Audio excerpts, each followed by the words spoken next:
King Alfred the Great was history's ultimate scholar king and warrior savior.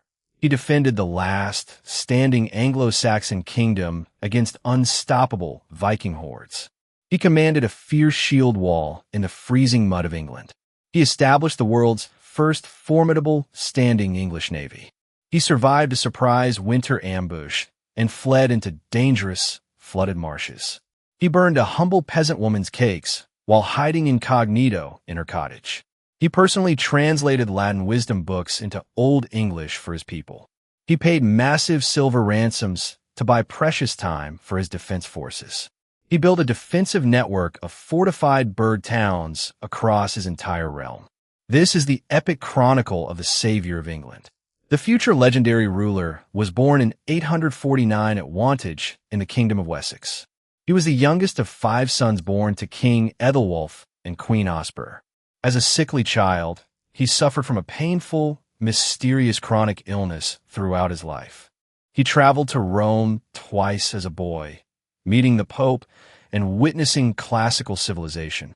His mother promised a precious book of Saxon poetry to whichever son could memorize it first. Alfred memorized the entire book of complex poetry and won the prized manuscript immediately. He never expected to become king because he had 4 healthy older brothers in line ahead of him. Tragically, 3 of his older brothers died in rapid succession during endless Viking invasions.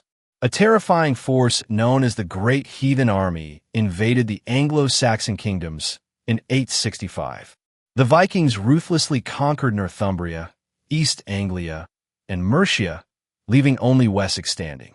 If you love these gripping tales of absolute historical ambition, please like this video right now. Alfred fought alongside his older brother King Athelred at the fierce Battle of Edington. He launched a brave cavalry charge uphill, cutting through the Viking lines like a wild boar. When his brother died of battle wounds in 871, 22-year-old Alfred inherited the throne of Wessex.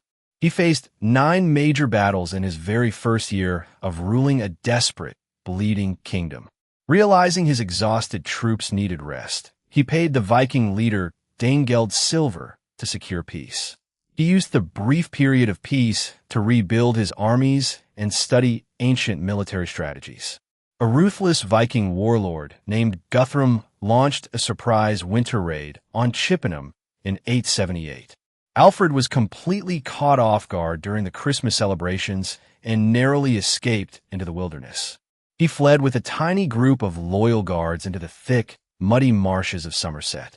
He established a secret stronghold on a small island surrounded by deep water called Athelney. While hiding incognito in a peasant's hut, he was tasked with watching bread cakes baking over a fire. Distracted by his overwhelming military worries, he accidentally allowed the cakes to burn to a crisp. The angry peasant woman scolded the hidden king, completely unaware she was yelling at her sovereign. From his marsh hideout, Alfred organized a disciplined underground resistance force among the local militia. He sent secret messengers across the countryside to summon the loyal men of Somerset, Wiltshire, and Hampshire. In May 878, Alfred rode out of the marshes to meet his gathered army at Egbertstone. He led his united Saxon forces against Guthrum's Viking army at the historic Battle of Edington. The Saxons locked their wooden shields together to form an impenetrable, crushing wall of iron and ash.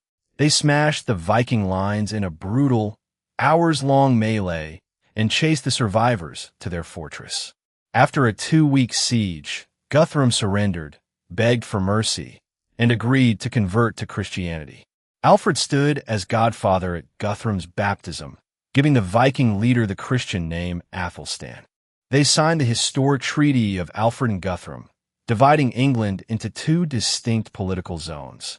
The eastern and northern territories became known as the Danelaw, governed entirely by Danish customs. Alfred retained absolute control over Wessex and the western lands of Mercia, laying the foundation for England.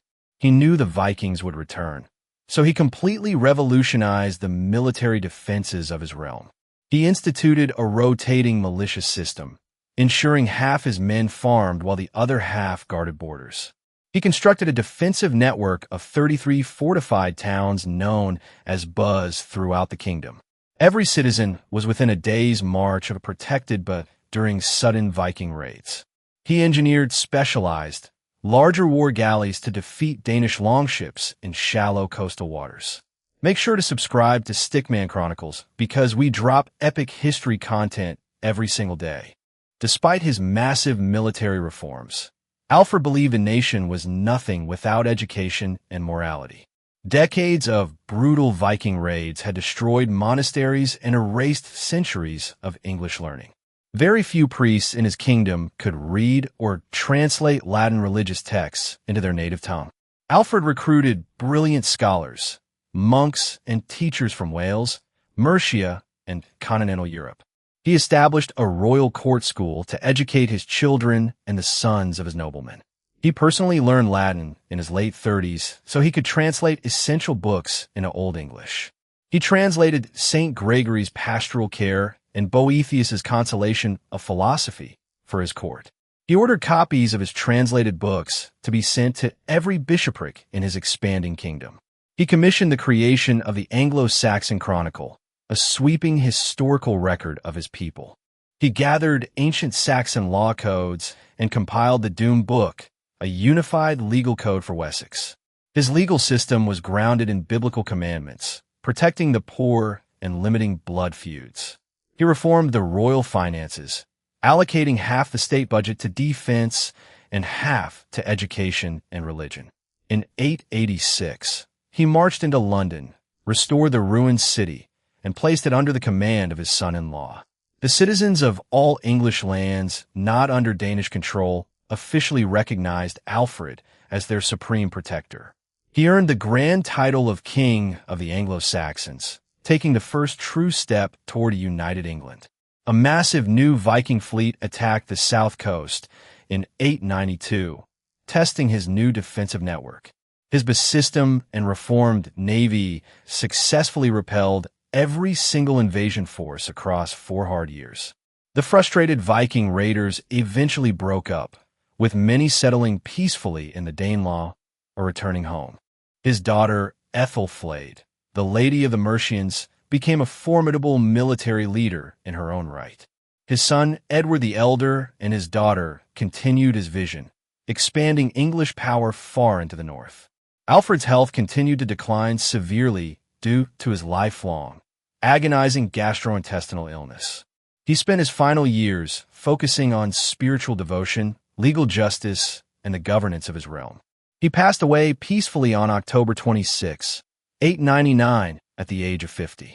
He was buried in his royal capital city of Winchester at the Old Minster. His remains were later moved to Hyde Abbey, but his original grave was tragically lost during later centuries. He was the only English monarch in history to be officially granted the title the Great by his people. His visionary policies successfully preserved the English language, culture, and Christian heritage from total destruction. His grandson Athelstan would eventually complete his dream, becoming the very first true king of all England. He proved to the medieval world that a true king must be both a fierce lion and a wise scholar. He single-handedly saved Anglo-Saxon civilization from disappearing under the wave of Viking conquests. His legacy became an eternal symbol of English resilience, wisdom, and unyielding national identity. During the modern era, his historical image represents the gold standard of righteous, balanced leadership. Historians still study his system to understand the brilliant evolution of medieval defensive urban planning. His inspiring legal and educational reforms directly shaped the foundational institutions of Western democracy. Today, magnificent statues of King Alfred holding his sword and scroll stand proudly across modern England. His epic life continues to heavily inspire major characters in global television shows, video games, and modern novels. He successfully rose from a sickly youngest prince to become the most iconic defender in British history. He demonstrated that a ruler's sheer intellect could rebuild a shattered nation from the ashes of war. His unique blend of military innovation and cultural revival heavily influenced European kings for generations. He spent his entire adult life working tirelessly to protect the freedom and spiritual soul of his people. The master monarch left behind an eternal legacy of unmatched physical bravery and supreme moral authority. He successfully balanced the complex logistics of medieval warfare with a massive revival of literacy and law. His life remains history's greatest example of ultimate individual leadership, maintained through absolute devotion to duty. From his quiet youth memorizing poetry to his final breath in Winchester, he was completely unmatched. He permanently redefined the boundaries of human resilience and royal leadership for many generations to come.